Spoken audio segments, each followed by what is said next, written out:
What is going on, everybody? Welcome to my channel, Woody RC. Got a little unboxing, well, not quite an unboxing for you. I've already taken it out of the box and put some accessories on the top, some decals on the body. But let me show you what I got working with here. This is my new Rgt Cruiser, the Bronco. And this has been around a long time, just not a lot of footage of this here in the US.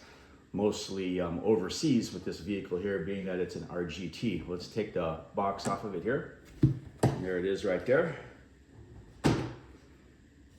What do you think? I got the orange one. I mean, I have a shirt that has an old school Bronco, and it's an orange Bronco. It's kind of why I went with this. I see a lot of blues out there already, and I have a blue, Scout that looks similar to this, an old school Scout. So I went with the orange one. And let's talk about this for a little bit. It's a very light, 1/10 scale. This is a true to 1/10 scale Bronco, because the original Broncos, they weren't very large. So this is a true 1/10 scale, true to size.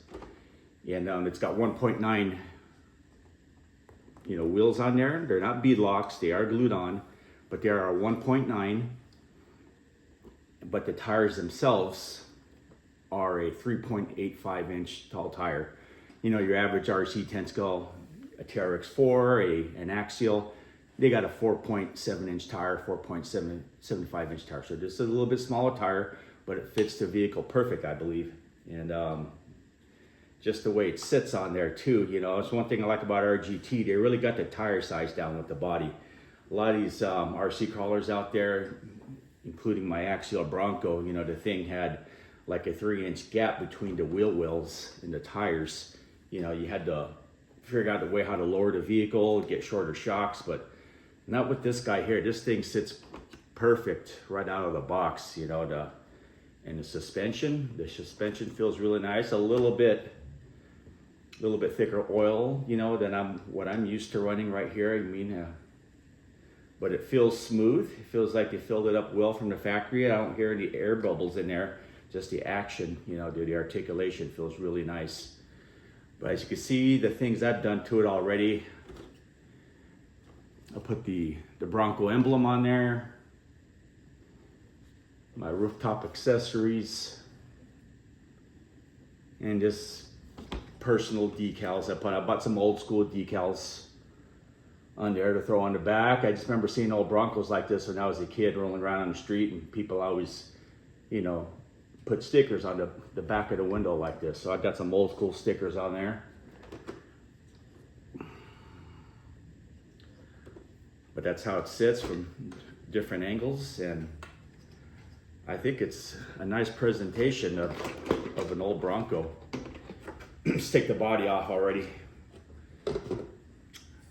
Got my pins sitting over here. Now the pins, you attach the pins underneath, from underneath here, your standard body pin right here.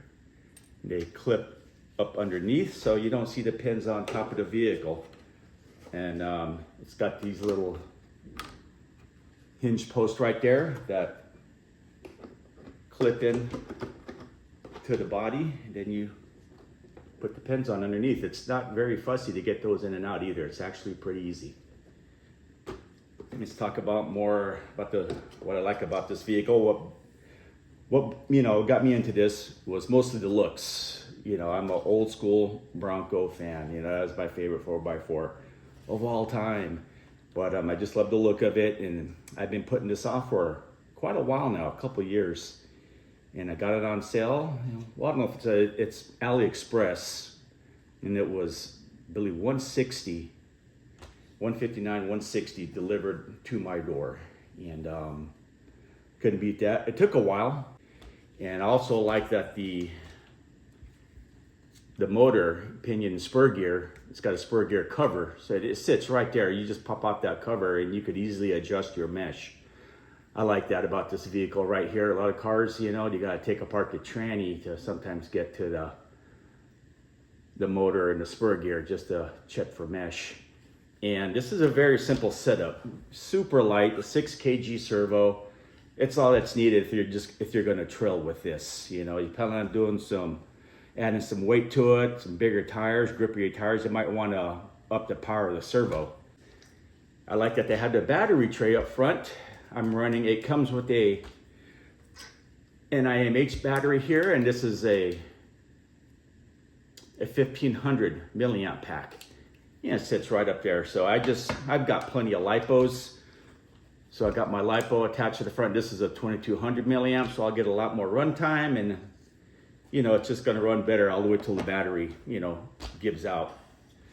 And yeah, I'm looking forward to getting out with this here really soon. And kids just got out of school, so a lot of my crawling now is gonna be hindered because I'll be home watching them until the next fall, till they go back to school. But I'm hoping to get out there every once in a while and put some footage up for you guys. And with this guy out there now, my new Bronco, and it is a, you know, nice looking rig. I plan, you know, we all say we're going to keep them stock, you know, and we end up putting mods on them. See how that just cues in there into the posts inside the hinges in there. But as for now, I'm just going to be trailing this. You know, I'm going to try and get up to the cooler elevation up at Mount Charleston and get some footage of this up there cruising around. I think it's going to be a great little asset to my collection. All right, guys, I hope you all enjoyed this quick unboxing. I got to say the vehicle is quiet too. Not a lot of ESC whine from this, which is really nice. And it is a 2-in-1 system, and it's got decent, you know, modulation from the motor, you know, and slash ESC. Oh, this is a separate top. This here, it's actually clamped down on there from the inside, screwed in, which is kind of nice. It's just not a piece of the Lexan body. It's a separate piece, you know, which is another surprise. But anyways, thanks for watching the video, and we'll hope to get this out there on the trail for you guys really soon. Get that on there, and there we go. Thanks for coming by, and thanks for watching.